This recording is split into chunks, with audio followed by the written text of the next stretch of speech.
নমস্কার তোমাদের সবাইকে সানা স্মাইল এডুকেশন সেন্টারে স্বাগত জানিয়ে আজকের ক্লাসটি শুরু করছি।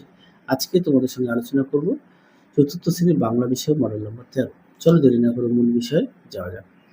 কয়েকটা হবে উবা, ক্ষয়েরটা হবে মুক্তমালা, গয়েরটা হবে ইংল্যান্ড, ঘয়েরটা হবে বনের, ভূমধ্যরেরটা হবে একটা মাত্র। তারপরে আছে নিম্নলিখিত প্রশ্নের উত্তর দাও। দূরের পাল্লা কবিতাটিতে কবিকে উত্তর লিখবে সত্যেন্দ্রনাথ দত্ত। পরবর্তী দেখো কি আছে, ফ্যানসা ভাত হচ্ছে ফ্যান সমেত ভাত। পুনি বইন্দের ভালো নাম কি, উত্তর লিখবে পূর্ণ শশী। গয়েরটা হবে এখানে যে শম্ভু দাদুর জন্য কি আনতে হয়েছিল, উত্তর লিখবে হাড় ভাঙা গাছের পাতা ও মধু। আচ্ছা, বাঁকড়া বলতে কাদের বলা হয়েছে, উত্তর লিখবে বন বিড়ালদের। পরের লেখো দেখো বিপরীত শব্দ।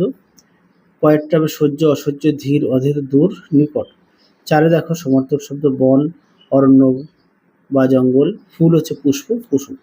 পরেরটা দেখো কি আছে, কয়স্তম্ভের সঙ্গে ক্ষয়স্তম্ভ মেলাও। কয়েরটা হবে হর্ষই, ক্ষয়েরটা হবে দীর্ঘই, গয়েরটা হবে অ আর ঘয়েরটা হবে আ।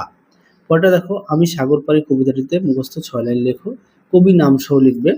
এটা হচ্ছে পাঠ্য বইতে পেয়ে যাবে। সাথে দেখো উদ্দেশ্য বিদেহ, বাবা লিখছে। আচ্ছা, বাবা চিঠি লিখছে, এখানে বাবাটা হবে উদ্দেশ্য আর চিঠি লিখছে হবে বিধেয়।